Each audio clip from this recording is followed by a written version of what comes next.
14 দিনের রিমান্ড শেষে ইনকিলাব মঞ্চের আহ্বায়ক শরীফ ওসমান হাদী হত্যা মামলার প্রধান দুই অভিযুক্ত ফয়সাল করিম এবং আলমগীর হোসেনকে কারাগারে পাঠিয়েছে আদালত।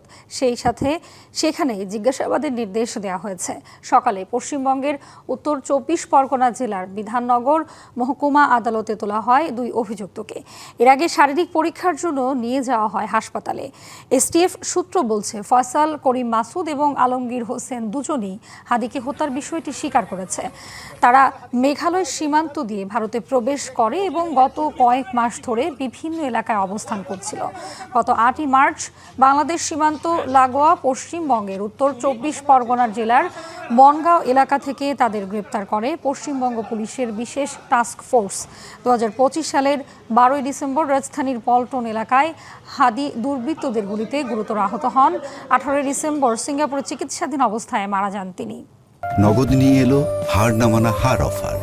সর্বনিম্ন 10,000 টাকা রেমিটেন্স নগদে পাঠালে থাকছে স্বর্ণের হার জেতার সুযোগ।